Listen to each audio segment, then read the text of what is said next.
To put it simply, Surinder Sharma has dedicated his life to making the world a fairer place. The formal record in the programme suggests that, but a list of positions held does not reveal the personal and human qualities that Surinder has brought and continues to bring to the pursuit of what the American Declaration of Independence optimistically described as a self-evident truth, that all men are created equal. Where does this commitment to fairness come from? It can be detected at various points in his childhood and youth. Surinder was born in Kenya when that country was still a colony, and by definition an unequal society, even if Harold Macmillan's winds of change were blowing across the empire.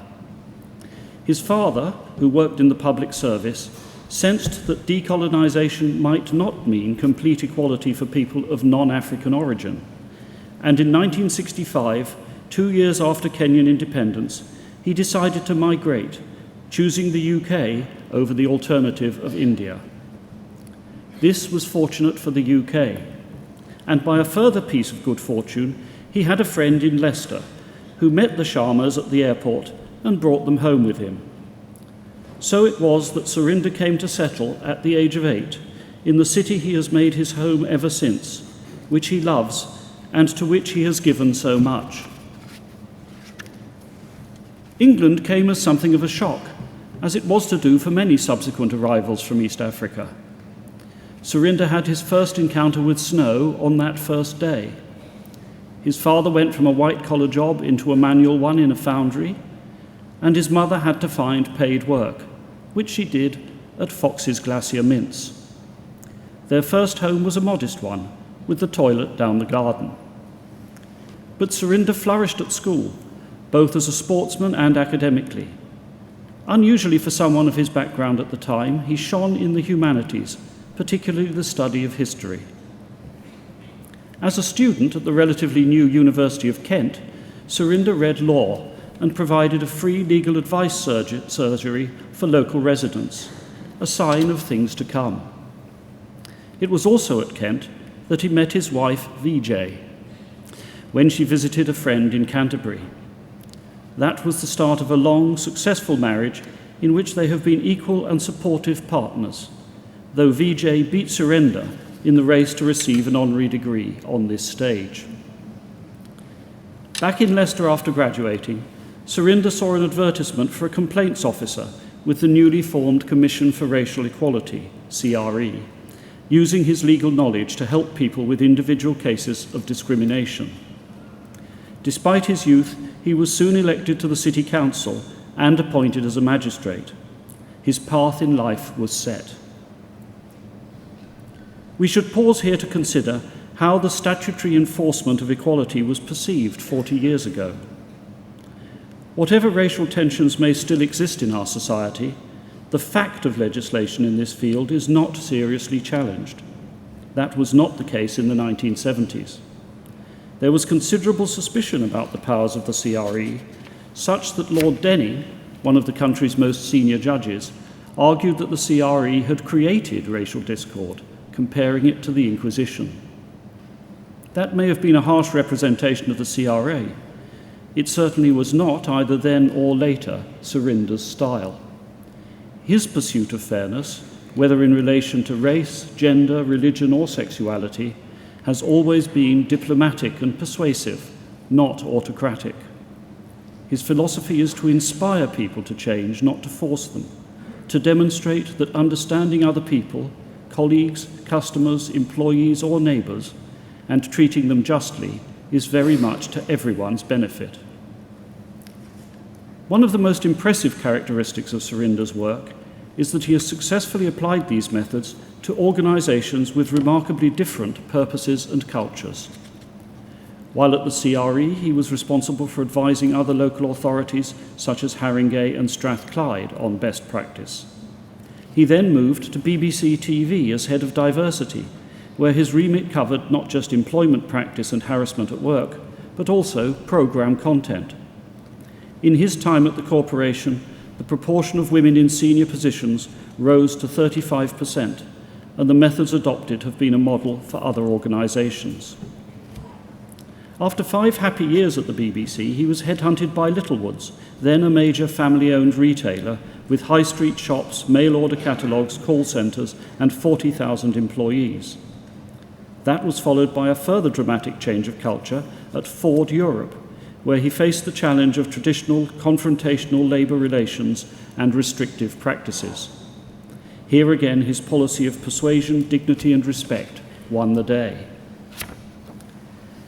Next came possibly Surinder's biggest challenge, when he joined the Department of Health as its first National Director for Equality and Human Rights, responsible for these matters across the whole of the NHS. The sheer scale of that organisation, one of the largest employers in the world and with massive numbers of users, inevitably prompts comparisons with the difficulty of turning oil tankers, with the added complication of political interventions. So Surinder would acknowledge that progress was slower than he wished, but he undoubtedly had a considerable impact, deploying those skills and philosophy which had stood him in good stead elsewhere. He has continued to do similar work with the international pharmaceutical company Novartis. As a commissioner at the Equal Opportunities Commission, he chaired its legal committee. His active voluntary involvement in diverse organisations is too numerous to list, but includes UNICEF, the National Space Centre and the Leicester Racial Equality Council, as well as an honorary chair at this university. Last year, he was High Sheriff of Leicestershire, a role which he valued for the insights into the good that people in our community do without public recognition.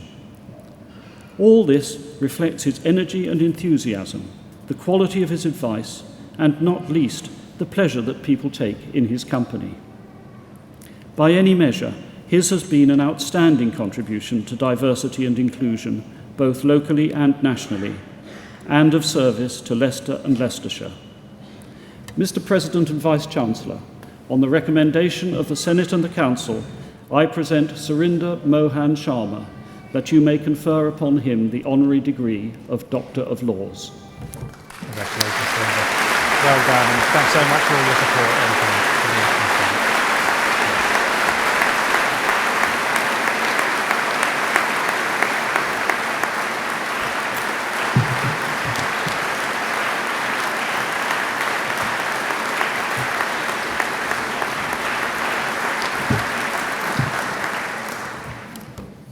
President and Vice-Chancellor, Lord Lieutenant, High Sheriff, Chair of the University Council, Chairman of the County Council, distinguished guests, friends, and the most important people here today, you, the graduates, your families and friends. Good morning.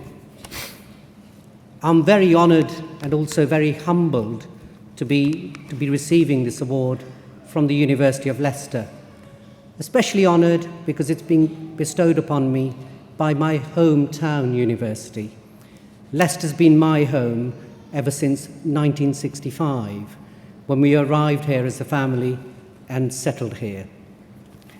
First of all, I'd like to congratulate you all who are graduating here today from one of the top universities, both in the United Kingdom, but also in the world, as the Vice-Chancellor has alluded to. A university that's made a pioneering and preeminent contribution in many different fields for nearly 100 years, but also a city which is very unique and richly diverse. I hope both the university and the city will have made a huge difference to your lives as students here in Leicester. Your achievement today has been a culmination of many years of dedication, hard work, personal commitment in fulfilling your aspirations. I'm sure you're grateful for the support that you've received from the university, their academic, and all the other staff here.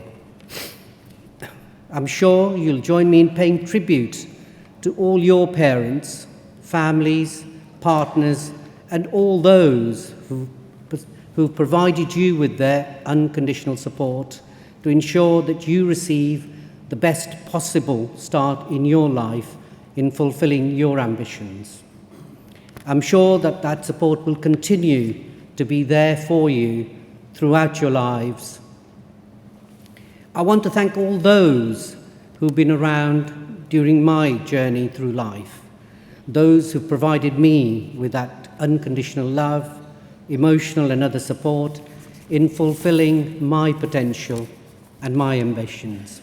My wife Vijay, our daughter Viba, our son Sachet, my mother Raksha, who's 87 and here today, my brother Kamal and his family, but also very close family and friends who are all present here today. As you graduate here today and begin the next chapter in your lives, I'd like to leave you with some of my thoughts. Aim high, nothing's impossible for you. If I, as a son of a working class migrant family, can attain roles in many different organisations, both in the UK and Europe, so can you. Enjoy what you do. I've always been passionate in what I've done and enjoyed every moment that I've been able to do that. As you enter the world of work, you'll come into contact with many people from all backgrounds.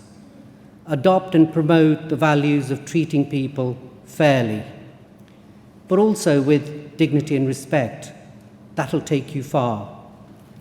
You may not think so at the moment, but when you look back at your own life, your years at university as a student will stand out as one of the best experiences of your life. So stay connected and support the University of Leicester so that it may provide others with the same opportunities and life chances that you were privileged to receive here at Leicester. Thank you very much.